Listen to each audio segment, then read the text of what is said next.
Welcome to Wheels on Reels, episode 2. Today we've got Iron Man 2.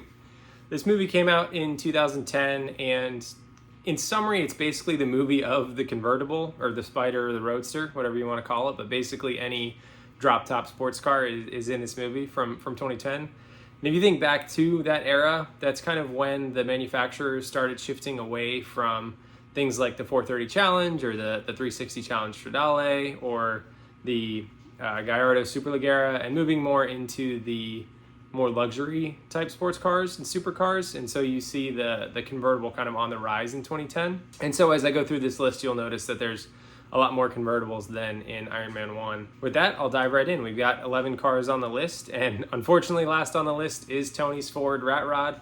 I touched on a little bit in the first video, so I won't go too in depth here, but it is a cool car, just not something that I could see in my garage, especially given the other choices that we have from this movie. But nonetheless, still a cool car to see in the film. And again, that is the car that was the inspiration for the Iron Man suit being red, at least according to the Marvel movies. So deserves a spot on the list, just unfortunately the last spot.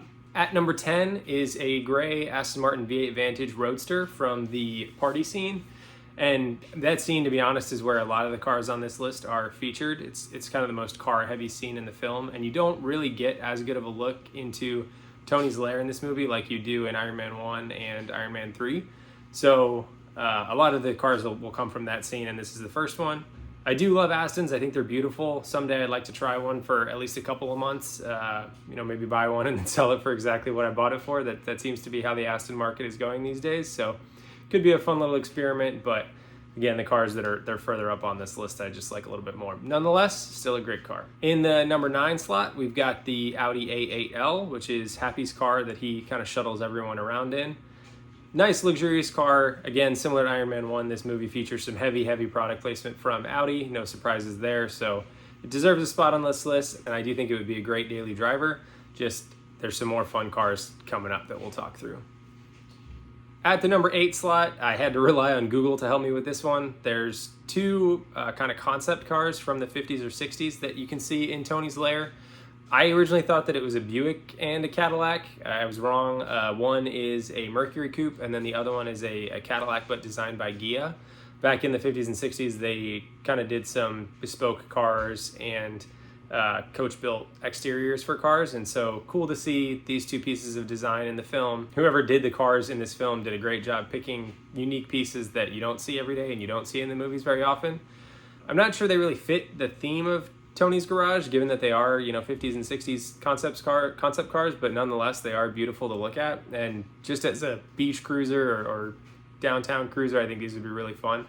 Definitely draw a lot of looks and definitely would win Cars and Coffee, which is my favorite type of car. In the number 7 spot, we've got Happy's Rolls-Royce Phantom. He had one in the last movie. He's got one again in this movie. It's blue this time. And again, just a big boss luxury sedan. I would love to go for a ride in one someday. Just a V12 up front and an awesome luxurious car. There's no doubt about the presence of a Rolls-Royce. I mean, as soon as you see one in your rearview mirror from 250 feet back, you know exactly what it is. Definitely an imposing car and a good one for this list. I would definitely love to drive one, and in this case, I think Happy and Tony have great taste. Just above the Rolls-Royce Phantom is a silver Phantom drophead coupe that shows up at that party scene. If the Phantom is the number 7 car, then the Phantom drophead's got to be above it. The drophead is the pinnacle of the Phantom, in my opinion. It's got all the luxury of the regular Phantom, but you can take the roof down, show off, flex, whatever you want to call it. Just a boss of a car. And same thing with the Rolls-Royce Phantom, right? There's no denying the presence. There's nothing else like it. So it belongs here at the halfway point of this list at number 6. Just a beautiful car. I always love seeing Rolls-Royces around, and the Phantom drophead is the top dog. So number 6 on the list is the Phantom drophead. At number 5, we have a red Ferrari F430. Personally, I prefer my Ferraris in any color but red, so that's why this is all the way down at number 5. But still a stunning car. I grew up with the F430 as my Ferrari. I mean, the 360 was out when I was a kid, but when the 430 came out, that was when I was starting to go to Cars and Coffee and car shows with my dad, and so that was the Ferrari that I saw. plenty of pictures of me as a kid standing next to him, and I always loved the design of the car. The debossed F430 on the driver's side mirror is such a unique touch that I think Frank Stephenson really knocked it out of the park with this car. And I'm a fan of all of his work, to be honest. I mean, the MC12, the P1, the MP412C, and the whole original McLarens. Just a really nice eye for design, I think, and the 430 is a truly stunning car. The only reason this one's number 5 is because it's red. At the number 4 slot, we've got a Maserati Gran Turismo Coupe. It's black, same thing in the party scene. Ferrari-derived V8, and it's just above the 430 because it's black. I think this is kind of the typical dentist car back when I was growing up. My dentist had one, and I'm sure a lot of you can relate to that. But now these days they're getting a little bit cheaper, and people are starting to drive them and have some fun with them and proving that maybe they are a little bit more reliable than we all originally thought. So I'm happy to see that the Gran Turismo is getting a little bit more love. Unfortunately, the new one doesn't seem to be getting that much love, but I'll say 2009 to 2020 maybe, Gran Turismo is a beautiful car, and I think it's getting the love that it deserves finally. In the number 3 slot is another 430. This one is a black F430 Spider for all the reasons that I like the red one. Just this one is black, and as I mentioned, Ferraris that aren't red are my personal preference. Coming in at the number 2 slot are the F1 race cars from the Monaco scene. Tony's in Monaco. He gets behind the wheel of a vintage F1 car. There's a few in the movie. A lot of them are CGI, but there's 2 real ones. But these are intended to be late 70s F1 cars, so it's a kind of a vintage or historic Grand Prix around Monaco. Cool to see the Monaco reference. Now that I follow F1, it means a lot more to me than it did when I first watched the movie back in 2010. Didn't recognize the provenance that Monaco had, so it adds a little more weight behind the scene.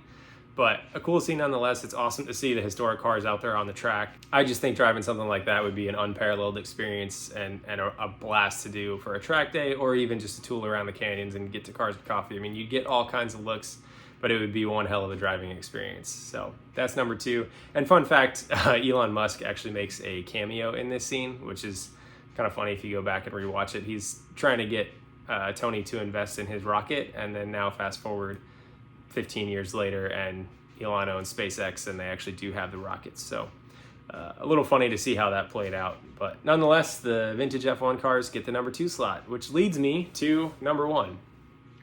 I said if it were a stick in the last video or a V10, I would have put the R8 at number 1, so had to put my money where my mouth is and put the V10 R8 that's in this movie at the number 1 slot. Same thing, you can't really tell if it's manual or automatic, but I'm going to tell myself that it's manual. But it is definitely a V10, and it is a Spider. Tony definitely makes full use of it being a Spider, with some giant panel board sticking out of the passenger seat at one point.